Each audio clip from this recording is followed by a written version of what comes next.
Hoy en Los Doctores. La incontinencia fecal es una condición que muchas personas prefieren no hablar, pero es más común de lo que se cree. Bueno, muchas veces eso se guarda, pero creo que es necesario consultarlo con el médico. Descubra cuáles son las causas y los tratamientos que ofrece la ciencia. Además, el autismo es una condición del desarrollo que afecta la forma en la que una persona se comunica, interactúa y percibe el mundo que le rodea. Sé que hay que escucharles para aprender porque tenemos muy poca información sobre cómo relacionarnos con personas del espectro autista.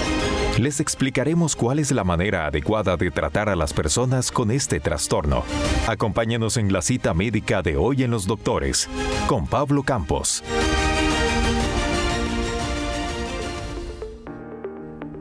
Hola, ¿qué tal? Buenos días, bienvenidos a Los Doctores. Siempre es un placer para nosotros que estén aquí en Teletica con la cita médica de hoy. Así que le damos la bienvenida a nuestro doctor Francisco Evia Urrutia. Doctor, buenos días y bienvenido. Buenos días, muchas gracias por invitarme. Es un tema típico, ¿verdad? Porque cuando hablamos de incontinencia uno generalmente ya piensa que es urinaria, pero en este caso es la evacuación involuntaria, ya sea de gases o de heces líquidas o sólidas. Claro, sí, este es un tema que mucha gente oculta, es más serio de lo que nosotros creemos y es interesante porque eso significa una educación para saber consultar o saber qué hacer a tiempo, ¿ves? Doctor, ¿hay algún perfil? Porque yo ahorita hablaba con usted y yo considero que muchas veces las personas no consultan sobre la continencia fecal por vergüenza, ¿verdad? Podría ser. ¿Pero se conoce algún perfil de paciente común sobre esta condición? Perdona, repetime la pregunta, es que se me está metiendo el teléfono y no lo apagué, pero no me... Ya lo apagó, si quiere revise y lo apagamos viendo para que no le sigan molestando los pacientes. Lo ponemos ahí en silencio. Okay, el doctor está aquí en consulta, pero en calle 7 para que no lo moleste. Sí. Doctor, ¿hay algún perfil de paciente de esta condición? Sí, esto es importante porque son diferentes grupos. O sea, la mayoría tiene que ver con la edad. Entonces, los mayores de 60, es importante saber que la población adulta, la mayoría va a tener por lo menos un 50% la presencia de incontinencia fecal de algún tipo. Y esto nosotros lo vamos a ver de diferentes formas y es lo que tenemos que analizar ahora, saber qué tipos hay de incontinencia fecal. Doctor, ¿qué es lo que exactamente falla en el organismo que provoca que una persona de manera repentina sienta que está evacuando heces o en ese caso hasta tirándose pedos de manera involuntaria? Bueno, lo más importante es que la persona siente que algo que no ocurría está ocurriendo ahora. O sea, en primer lugar, nota o que mancha los calzoncillos o el calzón como primer dato. Y eso tiene un tipo en inglés se dice soiling o mancha, digamos. Es una cosa inicial que se ve. Pero otro es que la gente dice, mire, yo no puedo estar en un lugar porque se me salen los gases. Entonces, cuando ya empieza a alterar tu forma de vida, eso ya es un problema serio que tienes que ver porque te va a limitar. Sí, que hay una relación, ¿verdad?, entre las emociones porque se empiezan a aislar mucho de la sociedad. No quieren salir de la casa porque en cualquier momento pueden sentir ganas de ir al baño. Sí, o sea, la calidad de vida se altera y es una de las cosas que ya indica que tienes que consultar por eso o a ver qué haces. Doctor, y también hay como una relación con la pérdida de peso, porque una persona que... Realmente no, la pérdida de peso no es un problema mayor en esto, o sea, más bien hay gente que tiene obesidad y es parte del proceso porque la grasa altera los músculos anales, entonces eso hace que, digamos, el peso no tenga relación. ¿Es cierto que también es más común en mujeres que en hombres relacionado a la cantidad de partos que tuvieron? Sí, eso era antes, en la actualidad estamos viendo muchas cosas, o sea, hay menos partos. Y no solo esas cosas, sino que la gente está manifestando más lo que está pasando. Entonces, antes la relación era casi el doble de mujeres que en hombres, pero ahora andan aproximadamente en un 8% los dos grupos. Doctor, y usted con su experiencia, ¿verdad? Ahorita me estaba contando, tiene más de 63 años de ser médico. Se mantiene por más de 50 años actualmente aquí en el Hospital San Juan de Dios. Y hablábamos al inicio sobre la vergüenza de hablar de la incontinencia fecal. Sí. ¿Usted sí ha notado un incremento de casos relacionado al cambio de estilo de vida o a que la gente hoy tiene menos vergüenza de consultarlo? Ya, yo pienso que es que la gente tiene menos vergüenza de consultarlo, eso básicamente. El cambio de vida no ha hecho que aumente más el proceso de la incontinencia fecal. Eso ha existido hace muchos años y lo importante ahora es ir educando a los grupos, porque yo creo que este no es un problema solo de decir incontinencia fecal, sino que también es una educación desde niños. O sea, nosotros sabemos que hay un tabú con respecto a la defecación. O sea, lo clásico, sobre todo en niñas, es decirle, bueno, mire, usted no se meta en ningún baño, sino que solo en la casa. Ya eso es una limitación y altera la fisiología de lo que es la defecación. Y después de hablar de defecación, una cosa que también consideran que es una cochinada, no se puede hablar en la mesa, guácala. Entonces, todo ese tipo de procesos ya se van venciendo en el sentido que la gente está educándose más y es importante porque si no va a llegar un problema como esto, la incontinencia fecal te puede limitar tu vida. Y qué vacilón, ¿verdad? Que esté tan relacionado a la vergüenza, porque uno mismo que está haciendo aquí la entrevista ya no sé ni cómo decir si ir al baño o de otras maneras populares como uno lo dice, ¿verdad? Claro. Lo han relacionado mucho hacia la vergüenza, el tema de defecar. Exacto, y esa educación para mí viene desde niño. O sea, hay una cosa interesante. Si tú en este momento vas a mi oficina, yo te voy a decir, cuando tú me hables de la defecación, yo te voy a preguntar en un cuadrito cómo son tus heces, por ejemplo. Entonces existen ya escalas, hay una escala que se llama la escala de Bristol, donde tú puedes identificar cómo son tus heces. Y eso tiene números, del 1 al 7. Entonces la gente anda en lo normal, que son las heces bien formadas, como choricitos, salchichas, eso anda entre 3 y 4. Entonces esa educación tiene que, para mí, impartirse desde la primaria, que es algo que dice, no, que ¿cómo vamos a hablar de eso? Sí, es importante porque tú a veces quieres expresar, cambiaron mis defecaciones, pero no sé describirlo. Entonces esa es parte de la educación. Y ya vamos a hablar un poco de esas señales. Doctor, yo quiero invitar a la gente para que por medio del WhatsApp envíe ya sus preguntas por medio del 6477-7778 que está ahí en pantalla, o ya casi en el consultorio nos puede llamar al 2290-6247. Nosotros a la gente en la calle también le preguntamos sobre el tema de la incontinencia fecal y vea lo que respondieron.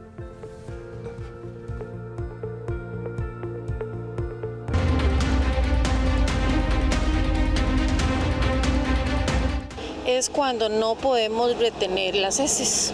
No, verá que nunca he escuchado y no sé qué significa, pero sí me imagino que debe ser como la continencia urinaria, ¿verdad? La persona está mal de la vejiga, igual seguro pasa con esa parte, igual.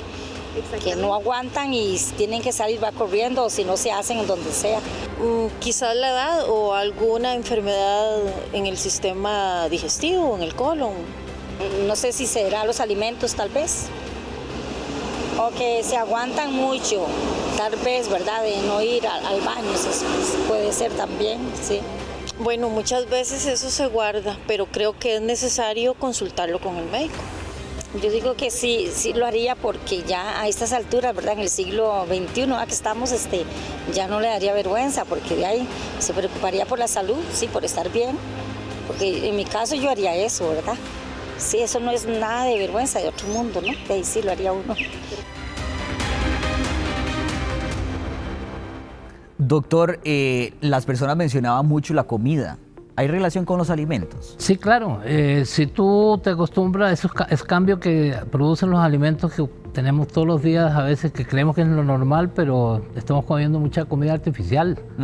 Eso con mucho condimento. Hace muchos años, donde comíamos más la comidita clásica, este problema era menor. O sea, es parte del tratamiento.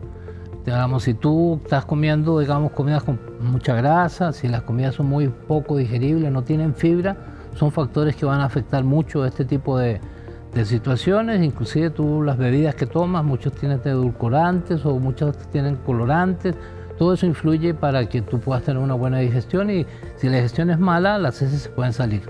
Doctor, ¿cómo marcar esa diferencia entre tener urgencia de ir al baño, que yo digo necesito ir ya porque ya, a uno defecarse sin tener como ganas de defecarse? Claro. ¿Cómo se marca esa diferencia? Esa diferencia nosotros la dividimos como lo que se llama incontinencia pasiva y la otra incontinencia de urgencia. Incontinencia de urgencia es cuando digo, tengo ganas y no pueden pasar 15 minutos y yo tengo que estar en el baño porque si no me voy a manchar los pantalones. Eso es la incontinencia de urgencia. Y la incontinencia pasiva es que no te das cuenta. No te das cuenta, digamos, cuando de repente viste en qué momento estaban la ropa sucia. Entonces, eso tiene diferentes causas y hay que orientarse a qué tipo de problema es el que estás viendo. Porque, por ejemplo, el paciente diabético tiene trastornos neuropáticos, entonces tiene trastornos de sensibilidad en el intestino y esos pacientes pues a veces tienen ese problema de que no se dan cuenta de que las heces se pueden venir, o al revés, hay mucha sensibilidad, entonces las heces cuando llegan al recto inmediatamente avisan de que tienen que salir. Doctor, entonces también hay como relación a que hay debilidad en el recto. Sí, esa es una de las cosas más importantes, es el factor, porque todos tenemos un sistema de, digamos, ¿por qué no te defecas tú en la noche? Estoy dormido. Bueno, nosotros tenemos un sistema, un mecanismo de un esfínter, sobre todo el esfínter interno, que mantiene una puerta cerradita y por más que lleguen las heces, a ti te hace que no se vengan las heces. Si tú esa puertita que se llama esfínter interno falla o está débil, puede que se te salgan las heces, es un factor. Entonces todo ese tipo de situaciones dependen del esfínter anal, que son de dos tipos, uno interno y otro externo. Actualmente, hoy la ciencia, ¿qué ofrece? ¿Desde medicamentos o cirugías? ¿Qué hay? Claro, la cirugía realmente se utiliza, estamos hablando de incontinencia fecal, es en caso extremo o en caso de situaciones no arreglables o que no has podido mejorar con tratamiento primero. Hay varias cosas, esto es un equipo multidisciplinario para poderlo hacer. Tienes que averiguar por qué es la causa, después saber qué grado tienes del problema y qué cosas son modificables en tu vida cotidiana para poder mejorar esto de la incontinencia fecal. Esto también es como cuando tú tienes que mandar a los músculos del cuerpo al gimnasio, también tienes que mandar los músculos del esfínter anal al gimnasio, en el sentido que tú los tienes que entrenar. Tienes que hacer un tipo de ejercicio diario para ayudar a que esos músculos mejoren. Entonces se llaman los maniobras de Hegel, que es un tipo de contracción que tú haces, la puedes hacer sentado en la mañana, pero tienes que ser repetitivo y una de las cosas que a la gente se le olvida. Lo hace unos días, después se olvida, pero es un factor muy importante. O sea, no hay que llegar a ser adulto mayor para ejercitar el ano de esa manera, como usted dice, que es como presionar y soltar, ¿verdad? Exacto, ese tipo de ejercicio es una cosa que nosotros no tomamos en cuenta. Doctor, si uno desde joven, digamos, de, ¿qué puedo decir?, 25 años en adelante, empieza a poner en práctica ese ejercicio de presionar y soltar el ano, reduce la posibilidad que uno, siendo adulto mayor, llegue a padecer de incontinencia fecal. Claro, es una pregunta interesantísima porque realmente nadie ha hecho eso, porque son muchos años para determinar cuánto hiciste, cómo lo hiciste realmente. Pero sí es importante la persona que detecta que ya tiene algún problema. El problema inicial es que no puede contener los gases. Ese es el problema inicial. La persona dice, me salen, no importa, nadie se da cuenta o lo que sea. Pero cuando ya es problema, entonces en esa situación la persona ya tiene que ver que ese músculo tiene que empezar a estimularlo.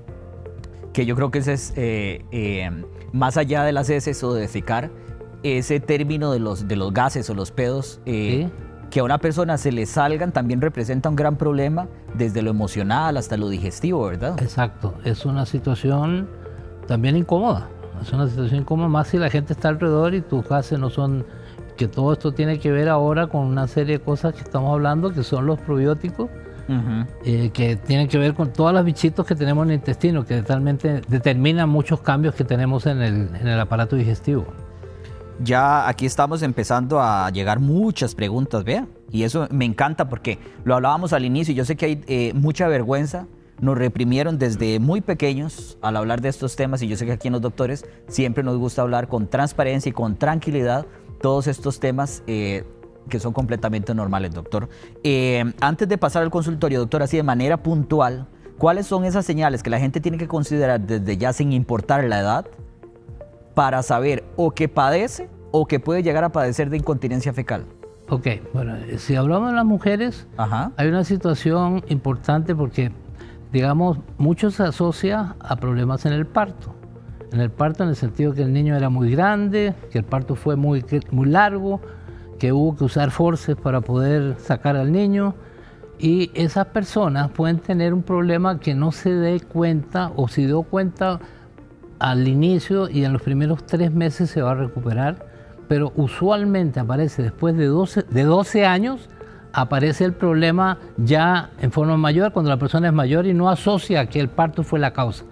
Entonces, uno de los primeros problemas es saber si el parto tuyo realmente es un parto normal o si hubo un desgarro, que es una de las cosas. Entonces, la orientación va no solo a las personas, sino al médico también, al que lo atiende, en el cual tú le tienes que decir, bueno, mire, hubo desgarro, y el médico ginecólogo debería decir qué grado de desgarro hubo, y ese grado de desgarro, saber qué solución tuvo, porque si no esa persona va a tener problemas. Entonces en las mujeres es sobre todo lo del parto. En los hombres tienes que aprender varias cosas. Por ejemplo, en los hombres, si la persona es dejada en una institución, el problema es mayor todavía, el problema es mayor. O sea, ahí en las instituciones el dato es que más del 50% de los que están en la institución van a tener incontinencia fecal.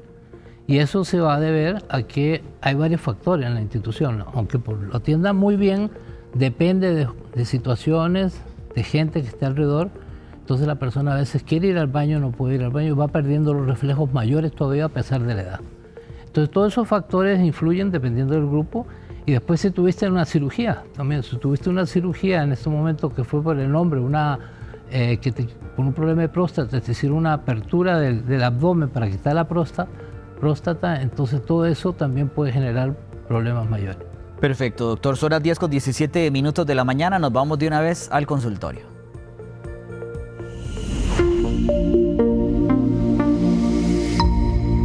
Y recuerde que está a su disposición el WhatsApp 6477-7778 o también el número de teléfono 2290-6247 para que nos llame. Doctor, primera pregunta que envían por WhatsApp. Tengo 52 años, desde que me quitaron la vesícula, todo lo que como me da diarrea. ¿Qué podría hacer? Sí, eso es un tema interesante y excelente pregunta, porque es un área que a muchos médicos se nos va. Cuando a ti te quitan la vesícula viene a ser una bolsita de bilis que tiene una serie de sales biliares. Cuando te quitan la vesícula, entonces tú vas a botar mayor cantidad de bilis en el día. Y esa bilis puede tener una sustancia que son sales biliares, que hay buenas y malas. Hablamos buenas o malas de acuerdo a la inflamación que produce en el intestino. Entonces hay gente que le quitan la vesícula y puede aparecer a los meses o a los años. Hay gente que ha tenido años posteriores donde esa concentración de sales biliares van e inflaman el intestino grueso y producen diarrea.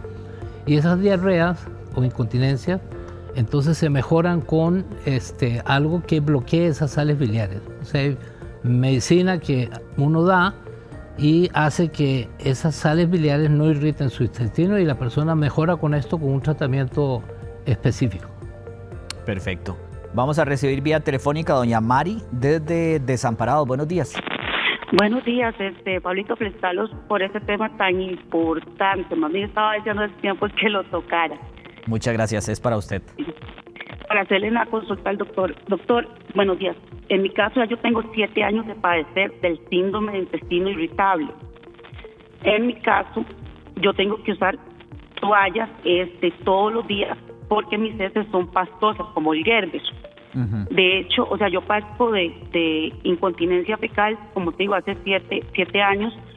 Yo no me doy cuenta en qué momento se me salen. He llegado a tal punto que el Brumer, antes de que yo usara toallas a diario, lo manchaba como decir el pañal de un bebé. Así, pero de hecho hasta que se me queman las nalguitas por dentro, para que tenga una idea. Hace 2 años me vieron en proctología en el San Juan de Dios, me vio un proctólogo, me dijo que lo mío no era de operar y que bueno, supuestamente no me dio la importancia con lo que es la incontinencia fecal. Me vio ese día, me mandó para la casa. Como te digo, también se lo he comentado a varios médicos en la clínica que me corresponde, aquí en la Marcial Vallas. Les he enseñado fotos porque le he tomado fotos a mis evacuaciones y todo para que ellos tengan una idea. Y más bien lo único que me dieron es, usted definitivamente sí no puede comer fibra porque por el problema que yo tengo, que son de hecho muy, muy suaves, ¿verdad? Estoy tomando multiflora, y loperamida, que es lo que me manda el seguro, la loperamida. Pero, o sea, mi vida socialmente, como ustedes lo dijeron, se ha visto totalmente, o sea, cortada, porque ya yo prefiero permanecer en mi casa. Ya yo no puedo comerle a nadie afuera porque no sé si lo que cocina me va a caer mal o no me va a caer mal. De hecho, cuando estoy con crisis del intestino, son unos dolores como contracciones uterinas, o sea, son unos dolores horribles, como te digo, ya, o sea, mi vida social, cero. Y si salgo a la calle, tengo que andar con toallas por lo mismo, porque, como te digo, o sea, más de una ocasión he andado en San José y le digo a mi esposo, me meto a un baño y le digo, gracias a Dios, andaba toallas porque se me salieron. A ver, si eso tiene que ver con el síndrome de intestino irritable. Muchas gracias. Muchas gracias, doña Mari, un abrazo y gracias por la confianza. Doctor. Sí, realmente el intestino irritable es parte de lo que mencionamos nosotros como trastornos de la neurogastromotilidad, que es una subespecialidad ahora de la gastroenterología, que incluye esta entidad donde hay dolor abdominal y trastornos ya sea de distensión, diarrea, estreñimiento, y eso puede favorecer con otros factores que la persona tenga para que tenga incontinencia fecal. Así que en estas situaciones, sobre todo el intestino irritable, requiere analizar toda la historia clínica de la persona con detalle, porque hay mucha influencia también en la parte emocional. Esto es la parte del cerebro que envía una serie de estímulos, y a veces hay gente que ha tenido una diarrea hace mucho tiempo y esa diarrea inició el problema del síndrome de intestino irritable y alteró la sensibilidad de los nervios que hay en el aparato digestivo. Entonces todo ese proceso requiere analizarlo, ver si tal persona tiene algún trastorno anatómico realmente a nivel anal o a nivel físico de otras áreas, porque esta es una zona, la zona de lo que es el ano, tiene una vecindad con todo lo que es vaginal, con lo que es la uretra, son áreas de otras especialidades que tienen que ver con el ginecólogo, con el urólogo y el proctólogo. Entonces todas esas áreas juntas pueden estar alteradas. Hay que ver si el piso pélvico, lo que sostiene toda esa área de órganos, está bien. Entonces todo eso en conjunto hay que analizarlo, porque a veces uno trata de arreglar una cosa, pero se olvida que hay 2 o 3 más que están influyendo, como en el caso de la señora, que pueden ser factores que hay que determinar. Si quieren información con el doctor, ahí en pantalla ahorita les va a salir los números con el doctor Evia Urrutia, 2208-1440 o el 2290-3849, que ahí está en pantalla. Hay una pregunta por WhatsApp y dice: tengo 72 años, inicié con incontinencia intestinal desde los 40, tuve una fisura anal y no me la traté. ¿Sería esta la causa de la incontinencia que sufro hoy? Sí, es una muy buena pregunta. Si han habido lesiones en esa zona, puede ocurrir, en un caso, cuando se ha usado cirugía, puede ser post-cirugía. En el caso de no hubo cirugía, pero esa lesión puede haber sido profunda y alteró los nervios que tienen que ver con los músculos de la puertita para cerrar el ano, y eso puede ser la causa. Entonces eso requiere un análisis de la zona. Y el análisis de la zona ahora se utilizan métodos modernos como son una manometría anorrectal, es una sondita que se pone en el ano y ahí se detecta cuál de los esfínteres está alterado, si él tiene otros problemas asociados y puede que no haya sido por la fisura, pero si la relación está ahí directa, significa que hubo una lesión que alteró la parte de sensibilidad. Perfecto. Doña Anita desde Tibás, buenos días. Buenos días. Bienvenida. Gracias. Adelante con su consulta. Es que yo tengo 2 años, 5 meses de operada de cáncer colon rectal. Pero después de eso a mí me han quedado muchos gases y me dan diarreas y entonces se me sale la ¿sí? Perfecto. ¿Y a usted le gustaría una solución o un tratamiento? Doña Adita. ¿Sí? ¿A usted le gustaría saber si hay alguna solución o tratamiento? Y sí, para ver si tiene solución, porque el doctor me dijo que era como me habían cortado parte ahí en el recto, que por eso me ocurría eso. Perfecto, muchas gracias. Nada más que la pregunta es para ella. Doña Adita, no se vaya, que el doctor le quiere hacer una pregunta. Ok. Doctor. Sí, le hicieron colostomía, le pusieron bolsita un tiempo. Sí, me pusieron bolsita, pero me la dejaron 2 meses y después me la quitaron. Claro.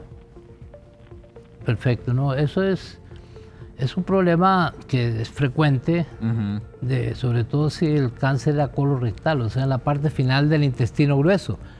Entonces, esa cirugía probablemente, donde tuvieron que cortar un pedazo de intestino, también altera lo que controlaba el mecanismo de la defecación, entonces queda con alteración en lo que es la fisiología de la defecación.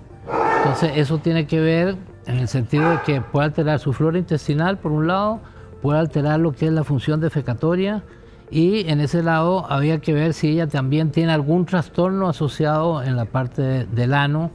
Entonces requiere una serie de estudios para poder determinar cómo se le ayuda en cada una de esas partes. Hay una pregunta de WhatsApp que dice: después de los gases, me pasa que no puedo retener las heces. Con poquito y ya se le vienen las heces, pero a raíz de eso dice que le dio hemorroides. Si lo que está preguntando es si por esa razón fue que le dio hemorroides. Bueno, realmente directamente no. O sea, hay gente que tiene más tendencia a formar hemorroides por problemas de las paredes de las venas, pero no tiene que ver con lo que está él mencionando, sino que esto tiene que ver más que todo con una continencia de esa puertita que es el esfínter. O sea, si él con los gases se le vienen las heces, significa que no puede contener el líquido que está en el recto, y eso es problema a ese nivel. A veces las hemorroides, interesante, las hemorroides a veces ayudan, por ser unas pelotitas que hay ahí en el ano, ayudan a veces a contener que no existe esa incontinencia fecal. Así que no es que haya relación directa de la formación de hemorroides por lo que él menciona. Tenemos una llamada anónima desde Tibás. Buenos días. Buenas. Gracias. Más bien al doctor por el tema, y no soy de Tibás, soy de Curridabat. De Curridabat, perdóneme usted. Bienvenida. Gracias. Para decirle al doctor que yo tengo lesión medular permanente. Yo tengo una sonda fija suprapúbica y ocasiona muchos espasmos a veces en la parte de atrás, que incluso ha llegado a formar muchas veces lo que son gases y hemorroides, y más bien mis heces a veces son consangrados, más bien es como casi al revés. Y cuando da una incontinencia de estas, ¿verdad? Muchas veces nosotros como medulares no nos da tiempo ir al baño por nuestra condición, ¿verdad? Entonces lo que nos dan más que todo es como qué podría mejorar, ¿verdad? En estos casos, preguntarle al doctor, mejorar los ejercicios pélvicos en el momento de que nosotros como medulares no tenemos esa fuerza para poder hacer ese tipo de ejercicios.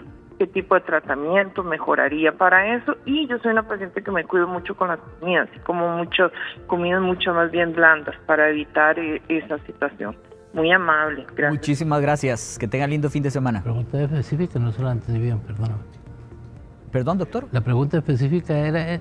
Ella lo que quiere saber si existe algún tratamiento o ejercicio para mejorar...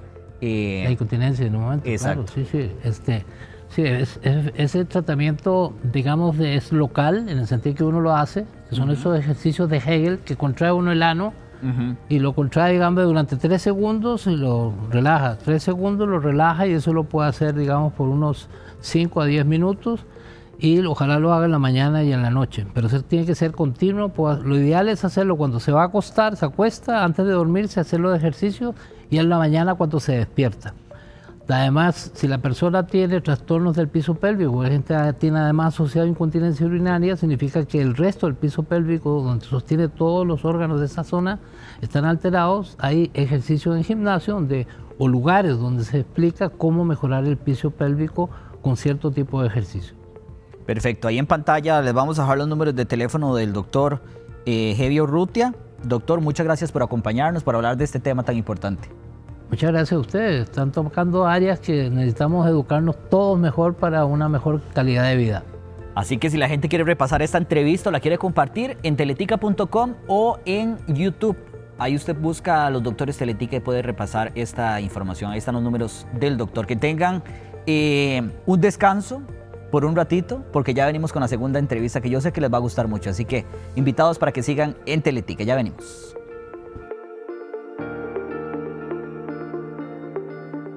Al volver de la pausa. El autismo es una condición del desarrollo que afecta la forma en la que una persona se comunica, interactúa y percibe el mundo que le rodea. Sé que hay que escucharles para aprender porque tenemos muy poca información sobre cómo relacionarnos con personas del espectro autista. Les explicaremos cuál es la manera adecuada de tratar a las personas con este trastorno. Todos los detalles al volver de la pausa, aquí por Teletica.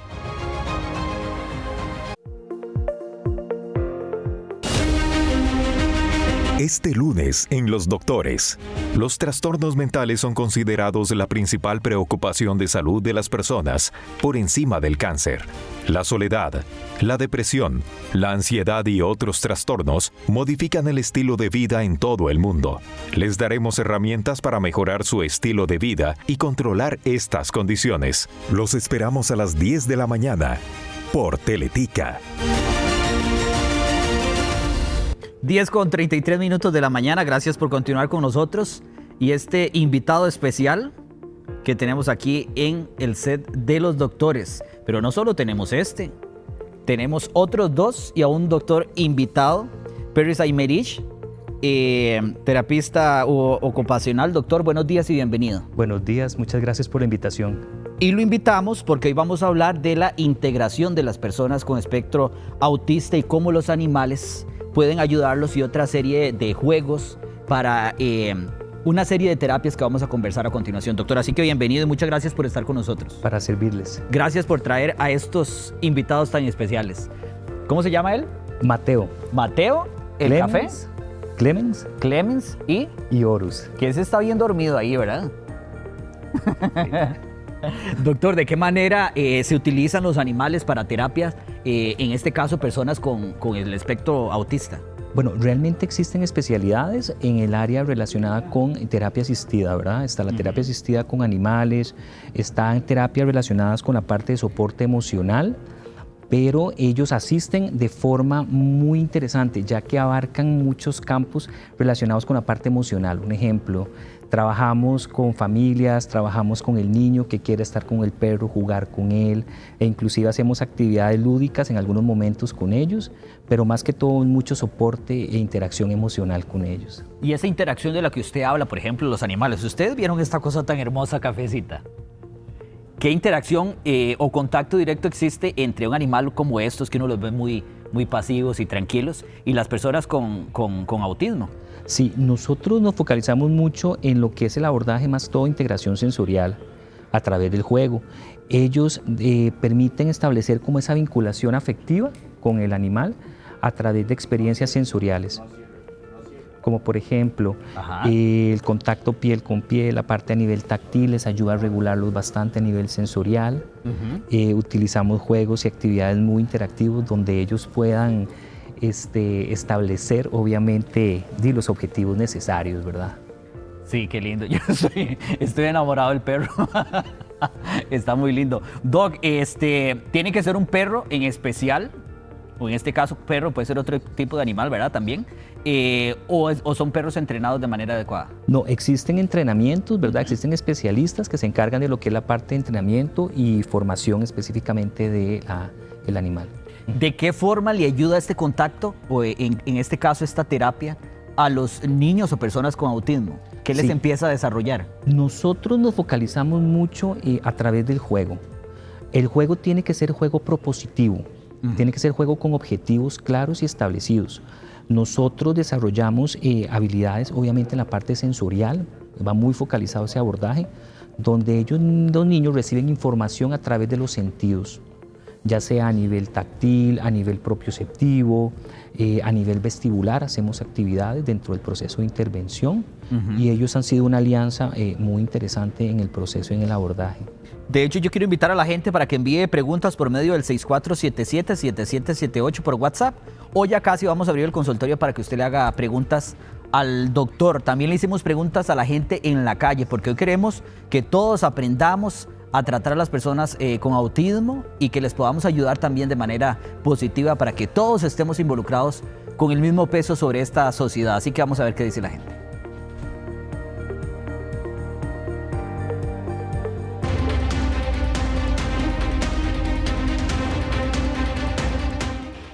Bueno, tengo entendido que hay que tener un trato diferente para con ellos, ¿verdad? Dependiendo del grado de autismo que tenga el niño.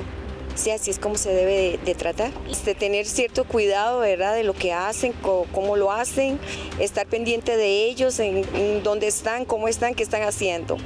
Sí. He tenido la experiencia porque yo fui docente y tuve algunos estudiantes con autismo.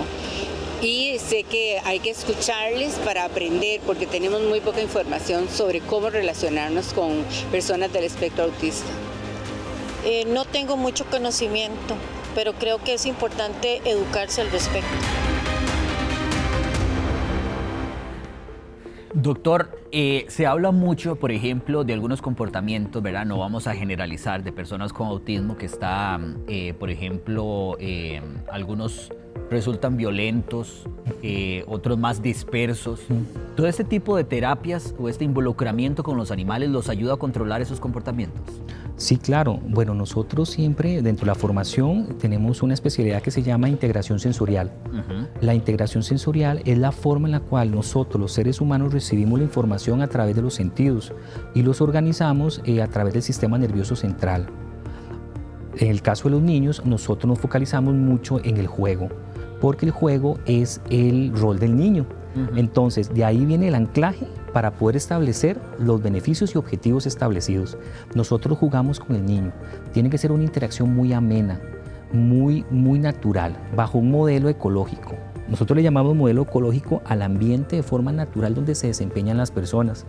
Entonces, aquí hay participación directa de ambientes, juegos, actividades donde la persona pueda recibir la información sensorial, como dije anteriormente, pero involucramos en algún momento al animal para poder establecer esos objetivos y fortalecer más el proceso, ya que no hay nada más interesante y ameno para un niño no llegar a un centro 100% clínico, sino llegar a un lugar lúdico, donde haya color, donde haya interacción, donde se permita un ambiente en el cual la persona pueda tocar al animal, disfrutarlo, inclusive el propio padre. Es muy interesante, ya que cada animal tiene su característica particular. Él se lleva mejor con los adultos, Mateo.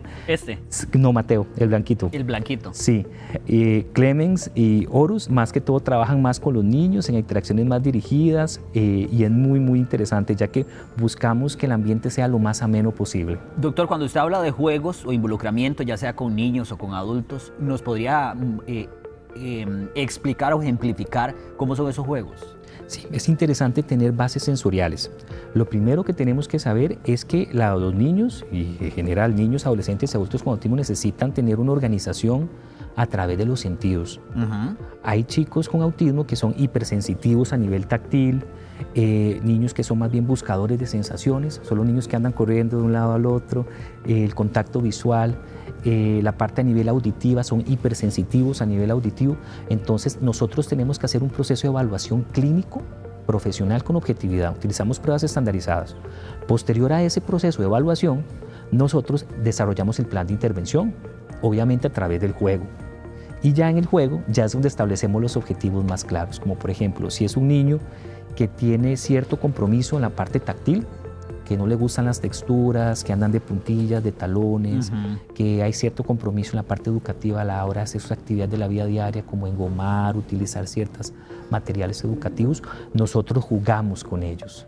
Jugamos a través de las experiencias placenteras que ellos buscan, como por ejemplo la utilización de hamacas licra, la utilización de piscinas de bolas, la utilización de diversos materiales como la preparación de chocolate, un ejemplo, ya que nos basamos mucho en la parte ocupacional. Y aquí es cuando el animal podemos involucrarlo muy sutilmente en el proceso, como por ejemplo, si el niño necesita trabajar la parte táctil, podemos colocar diferentes materiales en el animal, un ejemplo, prensas, ropa, y el niño interactúa directamente con el animal entonces. Doctor, entonces eso quiere decir que antes de la terapia hay un diagnóstico, ¿verdad? Sí. Para definir también hasta el nivel del autismo y de esa forma también se define qué tipo de juegos o relación hay con el animal. Exactamente, es importante tener siempre tenernos bases clínicas, profesionales, con profesionales capacitados. En este caso yo como especialista en integración sensorial y en terapia ocupacional, trabajamos todo lo que es la evaluación y diagnóstico. Obviamente al lado de especialistas. En este caso trabajamos con neurodesarrollistas, trabajamos con psicólogos especializados en la parte de autismo y trabajamos también con psiquiatras. Perfecto. Yo me imagino que en casa los papás, abuelos, se pueden estar preguntando ¿y cuál es el resultado? ¿Qué diferencias o cambios se puede ver? La vinculación, eso es como el aspecto más importante para mí. Lo importante cuando trabajamos con chicos, con adolescentes y adultos con autismo es la vinculación. Es que ellos establezcan esa confianza, que establezcan ese contacto visual, ver sonrisas en los niños, pasarla bien, divirtiéndose, naturalizando el proceso y que no se vea dentro de un aspecto tan clínico. Más bien lo que queremos es establecer una alianza más amena, más lúdica, más interesante es este proceso. Y se puede también, por ejemplo, porque ya puede que la persona o el niño tenga su propio animal, prepararlo para esa compañía efectiva de la que hablamos. Sí, ya en ese tema existen especialistas certificados en terapia asistida con animales, donde ellos son los encargados especializados en poder desarrollar estrategias y procesos más dirigidos en entrenamiento animal. Ok. Doctor, ¿y este tratamiento de las terapias cómo es? ¿Es diario, mensual? Nosotros lo trabajamos en general, la terapia de integración sensorial y terapia ocupacional como especialidad, incluyendo a ellos que nos asisten en el proceso, lo trabajamos semanalmente o inclusive quincenalmente. Ok. Son las 10:43 de la mañana. Yo voy a invitar a la gente para que ya, desde ya, envíe sus preguntas y nos vamos a ir a una pequeña pausa comercial, pero al regresar vamos a abrir el consultorio para que usted haga preguntas sobre el tema de hoy. Ya venimos. Cuando regresemos. El autismo es una condición del desarrollo que afecta la forma en la que una persona se comunica, interactúa y percibe el mundo que le rodea. Sé que hay que escucharles para aprender porque tenemos muy poca información sobre cómo relacionarnos con personas del espectro autista. Les explicaremos cuál es la manera adecuada de tratar a las personas con este trastorno. Somos los doctores, por Teletica.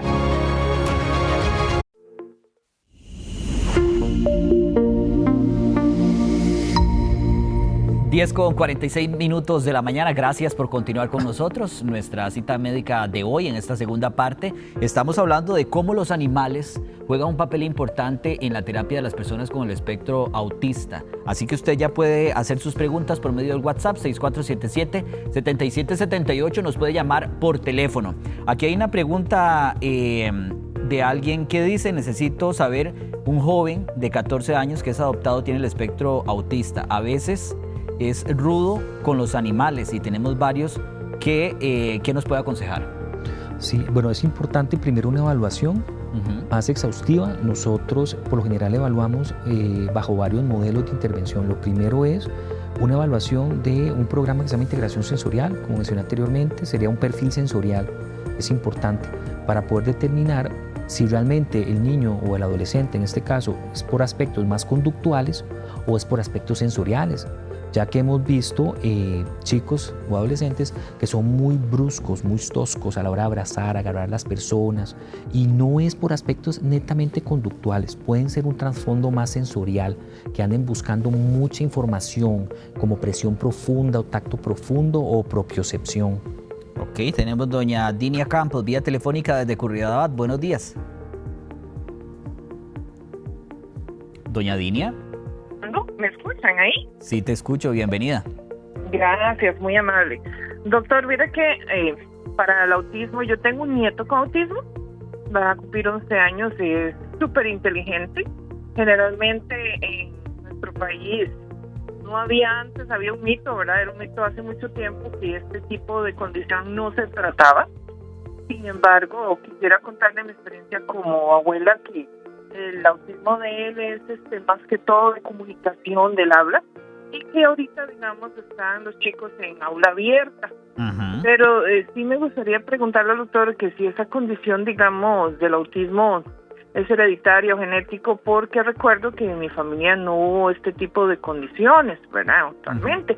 Pero sí tengo que indicarle que sí, como abuela me costó un poco entenderle lo que más él habla. Hoy en día ya, gracias a ese programa de aula abiertas, ya se le entiende un poquito más lo que conversa. Muchas gracias, doña Dinia. Muchas gracias por la pregunta, es muy interesante, ya que hace 20 años tuve la oportunidad de ir al Congreso Mundial de Autismo, donde se estaban desarrollando hipótesis acerca del origen, obviamente, del autismo. No hay como una etiología exacta, pero hay ciertos componentes que podrían ser los causantes, ¿verdad? Desde aspectos ambientales, ¿verdad? La alimentación, la toxicidad ambiental, todo lo relacionado inclusive con aspectos relacionados con el magnesio, vacunaciones, hay teorías, hipótesis más bien relacionadas con eso, e inclusive también factores heredofamiliares. Es un aspecto muy importante que se ha estado estudiando para poder determinar la etiología o la causa, pero todavía está en proceso de investigaciones, ese análisis, ya hay teorías un poco más específicas, pero hay que profundizar más estos temas relacionados con la etiología del autismo. Hay una pregunta que dice: hola, buenos días. Hace 5 minutos que me avisaron del programa de hoy. Como mamá de una niña con recién diagnóstico de autismo, quiero agradecer el interés por este tema. Qué dicha que se viene conectando para que vea más información sobre el autismo. Igual usted puede repasar esta entrevista ingresando a teletica.com o en YouTube, Los Doctores Teletica. Así ya la puede ver desde que empezó la entrevista y tener más detalles. Hay otra pregunta aquí, dice: cuando el espectro es diagnosticado de una persona adulta, ¿esos juegos sensoriales y acercamiento a lugares con fuerte sonido, concierto o estadio también funcionan? No entiendo bien la pregunta. Dice: cuando el espectro es diagnosticado de una persona adulta, esos juegos sensoriales y acercamiento a lugares con fuerte sonido, concierto o estadio también funcionan. Bueno, yo me imagino que es como para controlar esa reacción que existe cuando hay con fuertes sonidos o conciertos. La hipersensibilidad sensorial a nivel auditiva. Bueno, es importante primero, nosotros como terapeutas ocupacionales tenemos muy claro que la ocupación es primordial en el desarrollo, objetivo la independencia.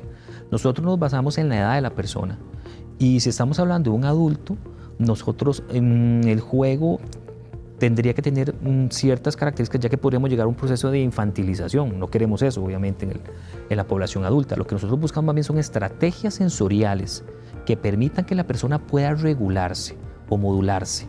Nosotros lo que hacemos es desarrollar, obviamente, el modelo en el cual la persona se sienta a gusto, y a través de esas experiencias que los mantienen a gusto, valga la redundancia, podemos establecer objetivos. Ejemplo, la persona le gusta actividades más de meditación, se le puede trabajar actividades como yoga, se le pueden hacer actividades como pilates, donde hay mucha información sensorial, como la parte propioceptiva. Se le puede trabajar actividades como la natación, es importante. También la sobreexposición a esos ambientes, hay que también tener presente que lo puede generar estrés, entonces tratar de utilizar, no sé, el distanciamiento es un aspecto muy importante. Hay personas que utilizan audífonos, ciertos aditamentos para poder evitarlos. Son estrategias que se pueden usar. Aquí hay una pregunta, dice: hola, yo tengo 59 años y cuando nací no se hablaba sobre esto del espectro. ¿Cómo saber si uno está dentro del espectro? Ya que toda mi vida he notado que soy diferente a los demás. Sí, eso es muy fuerte realmente, porque muchas personas que estamos acá estamos dentro de ciertos rangos o ciertas características. Lo que sucede es que antes no existía tanto expertise profesional, tantos profesionales que actualmente están formándose y capacitándose y especializándose en estos temas tan profundos de evaluación y diagnóstico. Entonces, existen ciertos grupos especialistas que podrían determinarlos, neuropsicólogos, desarrollistas en este punto. Sí sería bueno consultarlo, especialmente departamento como psiquiatría, psicología clínica, en temas relacionados con adultos y en autismo es muy importante. Doctor, usted que también sé que trabaja en el Ministerio de Educación Pública, ¿si ha pensado o existe en algún momento alguna intención de que este tipo de terapias formen parte del sistema educativo? El Ministerio de Educación ha trabajado fuertemente en lo que es el abordaje de inclusión y derechos humanos. Está basado en el modelo de derechos humanos y vida independiente. Y sí se establecen procesos de intervención y todo relacionado con la parte a nivel académica. Pregunta mucho, por ejemplo, ¿cómo me doy cuenta si mi hijo o hija recién nacido tiene autismo? Eso es una pregunta. Y otra que dice: doctor, ¿a qué edad se puede diagnosticar el autismo y cómo es el proceso? Sí, bueno, es importante tener presente... Tal vez como para indicarles a qué médico deberían dirigirse directamente para... Por base, primero, si hay hitos de alerta, como por ejemplo el poco contacto visual, es un aspecto importante. La hipersensibilidad a nivel auditiva son aspectos muy importantes. Por lo general los papás dicen: es que siento que no me escucha, siento que no pone atención, voy a llevarlo a un audiólogo. Es como la red flag, como le decimos, para poder determinar si existe algún compromiso o alguna situación relacionada con esto. Niños que lloran constantemente, niños irritables que lloran sin ningún fin, sin ninguna situación, niños en los cuales deambulan constantemente, le llamamos, son buscadores de sensaciones, que van de un lado al otro.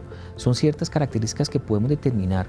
Los especialistas encargados en lo que es proceso de evaluación y diagnóstico, muy focalizado en los neurodesarrollistas. Son los encargados, existen también psicólogos especializados, psiquiatras, pero sí tener presente que el neurodesarrollista es el encargado, ¿verdad? Y especialista en temas relacionados con evaluación y diagnóstico en lo que es la parte de autismo. Voy a leer un caso muy bonito aquí que dice: hola doctor, gracias por abordar este tema del autismo, ya que son muy importantes. Soy mamá de una niña con autismo nivel 3. Ella es muy inteligente, con muchas terapias que he tenido, tiene muchos avances, ya que lee y escribe y su lenguaje es más fluido. Pero mi pregunta es, ella no tolera a los perros. De hecho, no los quiere porque el perro ladra mucho. Eso me dice ella, y se tapa los oídos. Más bien el perro la altera. ¿Qué podría hacer? Sí, bueno, aquí... O sea, ¿se podría excluir a algunas personas de que esta terapia de perros no funciona para ellos? No, es que hay que evaluar primero a la persona sensorialmente. Okay. Casi estoy seguro que lo que está sucediendo con ella es que ella es hipersensitiva a nivel auditivo. Y ella le genera estrés y ansiedad el sonido constante del animal. Entonces, ante esas situaciones hay que respetar la individualidad. Nosotros le llamamos seres centralizados, somos un modelo donde yo tengo derecho a elegir a donde yo quiero ir. Hay que respetar realmente a la persona, y estrategias sí existen. Podemos trabajarlo a través de aproximaciones sucesivas. Tenemos a doña Miriam desde Atenas. Buenos días. Buenos días. Adelante con su consulta, doña Miriam. Gracias. Es que quería preguntarle, yo soy una adulta mayor. Ajá. Y entonces tengo un nieto que es autista. Ajá. Pero quería preguntarle al doctor que por qué mi nietecito no le gusta ir a los desfiles, no le gusta ir a las iglesias, no le gusta ir a donde hay agrupaciones, él se pone inquieto. Uh-huh. Entonces quería preguntarle, porque ya yo me gusta andar con ellos y ya no puedo llevarlos, entonces quería ver si él no es agresivo ni nada, mientras se trata muy bien, no le gusta que uno lo abrace, uh-huh, ni tampoco, bueno, ¿verdad? Pero sí se trata muy bien, se chinea muy bien, entonces quería hacerle esa pregunta al doctor. Muchas gracias, doña Lilian. Ya el doctor le va a responder aquí.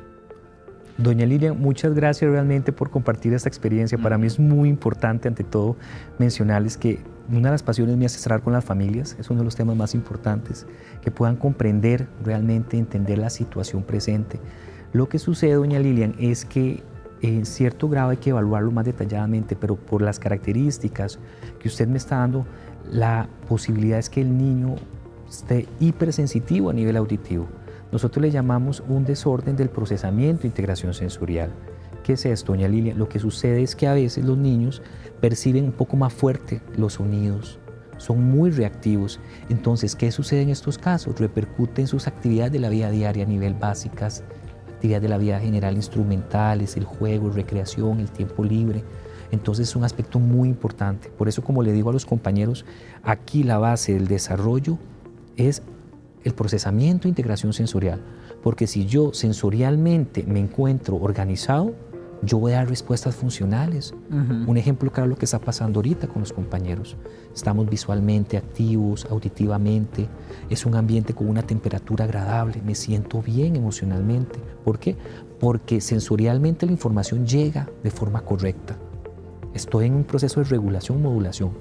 Pero hay chicos que no tienen esas capacidades, entonces pasan muy sobrealertados, no solamente auditivamente, puede ser táctilmente, y reactivos. Inclusive la parte de alimentación es un tema muy interesante. ¿Se nos durmieron los perros, doctor? Porque están regulados. Sí. Porque el ambiente es muy ameno. Sí, yo hasta me siento relajado. Claro. ¿Por qué no paramos el perro ese para que lo vea la gente? Horus. Ajá. Horus, ven. Dos, para que los vean qué lindos. Qué grandotes. ¿Este es el chiquitito? A Horus cuesta pararlo un poco porque cuando se acuesta, se acuesta. Se acuesta, sí. Está bien dormido ahí. Para que vean los perros terapeutas. Doctor, muchas gracias por acompañarnos. Ahí en pantalla le vamos a poner los números de teléfono del doctor y cómo lo pueden buscar también en redes sociales para que conozcan más de estas terapias. El doctor Parrish Aymerich. Así que, doctor, muchas gracias por acompañarnos. No, muchísimas gracias con ustedes, y uno de los objetivos claves en este proceso es trabajar con familias, es ayudar a las familias, guiarlas y poder ser un apoyo para todos ustedes. Más bien, muchas gracias por la invitación. Me lo voy a dejar un ratito, no importa. Sí, déjeselo. A todos en casa que tengan un lindo fin de semana, disfruten en familia y muchas gracias por acompañarnos.